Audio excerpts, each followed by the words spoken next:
విజయవాడ కృష్ణాలంకలో ఉన్న క్రాంతి కుమార్ ఇంటి వద్ద మీడియాతో మాట్లాడిన శ్రీ వైఎస్ జగన్ ఇంకా ఏమన్నారంటే రాష్ట్రంలో దిగజారిన పోలీస్ వ్యవస్థ, క్రాంతి కుమార్ కుటుంబం చాలా పేదరికంలో ఉంది.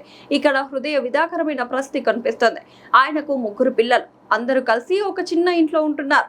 చాలా పేదరికంలో బతుకుతున్న వారిని ఈ వ్యవస్థ చిన్నాభిన్నం చేసింది. క్రాంతి కుమార్ ఒక టాక్సీ డ్రైవర్. 8 ఏళ్ల క్రితం ఏవో చిన్న కేసులు ఉంటే వాటిని కూడా కొట్టేశారు. శిక్ష కూడా పడలేదు. ఆయన క్రాంతి కుమార్ ను రోజు పోలీస్ స్టేషన్ కు రమ్మని 3 నెలలు వేధించారు. ఆ వేధింపులు తట్టుకోలేక ఆత్మహత్య చేసుకున్నాడు. ఆ స్థాయికి పోలీస్ వ్యవస్థ దిగజారిపోయింది. తనకు 40 ఏళ్ల కంటే తక్కువ వయసు, 3 చిన్న పిల్లలు. క్రాంతి కుమార్ ఏ నేరం చేయకపోయినా పోలీసులు ఎందుకు స్టేషన్ కు పిలిపించారు? తనను 3 నెలల నుంచి రోజు స్టేషన్ కు పిలిపించి వేధించారని, హింసించారని క్రాంతి కుమార్ తన మరణ వాంగ్మూలం వీడియో రికార్డింగ్ లో తెలిపారు. పోలీసులు బలవంత పెట్టి తనతో చేయించకూడని పనులు చేయించారని ఆ వీడియోలో పేర్కొన్నాడు.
చేయడానికి తట్టుకోలేక ఆ పిల్లాడు చనిపోయి ఆత్మహత్య చేసుకునే ఎవరంటే వాళ్ళు ఇప్పుడు ఉన్నందుకు డిలీట్ చేయొచ్చా?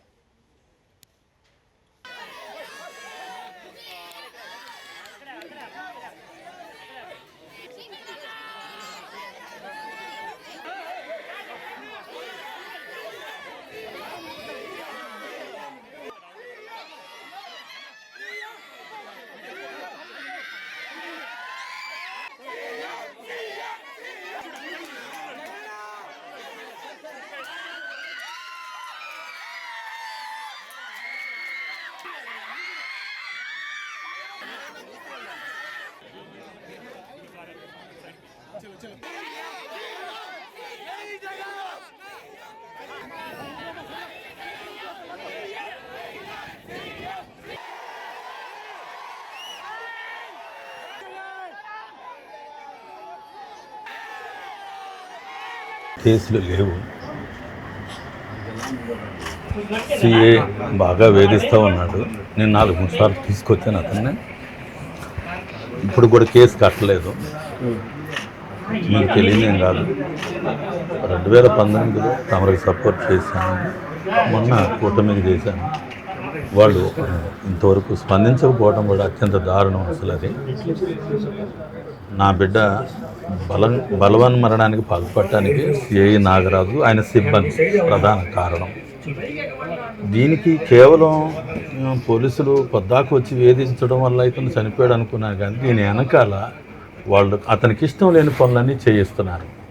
ఇది రౌడీ షీటర్స్ని పట్టుకురమ్మని, వాళ్ళ అడ్రస్లు ఇవ్వమని, ఇంకా రకరకాలుగా వాళ్ళ సొంత ప్రయోజనాలకు ఇష్టం వచ్చినట్టు వాడుకున్నారు. బూట్ షూ అక్కడ వేసి, నువ్వు మాదిగొడియే కదా, నీకు కులవృత్తి ఉంది కదా, బూట్లు పాలిష్ చేయమని చెప్పటం, ఇదంతా వాళ్ళు సర్కిలే చెప్పారు నాకు.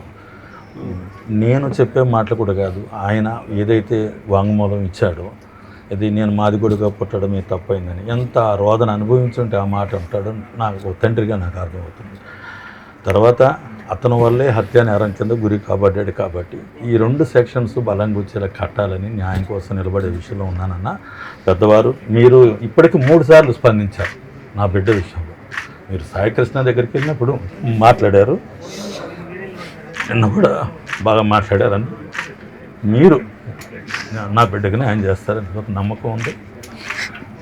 ప్రభుత్వం కదలకపోవడం కూడా ఒక బాధాకరంగా ఉంది. ఎందుకంటే నేను నీకు కానీ బాబు గారు కానీ నేను తెలియని కాదు, పట్టించుకోలేదు. ఏదేమైనా వాళ్ళని కేసు కట్టాలి, నా బిడ్డకి న్యాయం జరగాలి. ఈ కుటుంబం అంతా ఒక రకంగా చెప్పాలంటే మేము ఈ రోజుకి ఇక్కడే జీవిస్తున్నాం, ఎంత రాష్ట్ర నాయకుడైనా కూడా. కాబట్టి తమరు ఎంతవరకు మాకు న్యాయం చేయగలిగితే అంతవరకు చేయండి. నా బిడ్డ విషయంలో నేను కల్మషం లేకుండా నిలబడతాను. మీరు స్పందించినట్టుగా మన టీం మొత్తం కూడాను దాదాపుగా 10 రోజుల మట్టి ఇక్కడే ఉంటున్నారు. వైఎస్ఆర్సీపీ నాన్నగారి హయాంలో మేము ఆర్ట్ కాలేజీలో పెద్ద మీటింగ్ పెట్టాం, కేసు బాబు మేము. తర్వాత మేము ఇప్పుడు కూడా మీరంటే మాకు గౌరవమే. ఏదో మన వర్గీకరణ విషయంలో కొంచెం నేను అట్లా వెళ్ళినా కూడా 2000 నేను వచ్చి కలిశాను. నేను 2019లో తమరికి నేను మద్దతు కూడా ఇచ్చానన్న. వాళ్ళకి కూడా మీరంటే మాకు మంచి అభిమానమే. అదే వర్గీకరణ విషయంలో కొంచెం మేము అట్లా వెళ్ళాం. ఏదేమైనా మేమంతా పేదరికంలో వాళ్ళకి ఇక్కడే జీవిస్తున్నాం, కాలవగడ. మేము డబ్బులకి కక్కుర్తి పడలేదు. నా బిడ్డ కూడా అంటారు కానీ ఏదో తెలియని టైంలో పెట్టారు. 8 ఏళ్ళుగా అలాంటివి లేవు. పోలీసులు దీని వెనకాల పెద్ద పెద్దోళ్ళు ఉన్నారనేది నాకు అర్థమైంది. వాటిని దాటి మాట్లాడగలిగే శక్తి మీకు మాత్రమే ఉంది. మే 21న జరిగింది. ఇంతకుముందు 2-3 సార్లు సిఏ నాగరాజు కొడతాడానంటే నేను వెళ్ళి తీసుకొచ్చాను. ఏదో అల్లరి చిల్లరగా జరుగుతాయేమోలే అనుకున్న 2-3 సార్లు మల్లాది విష్ణు గారితో కూడా చెప్పి నేను ఆ రౌడీ షీట్ అనేది పక్కన పెట్టించాను. ఎటువంటి దాని మీద కేసులు ఎప్పటి నుంచి పెట్టారు?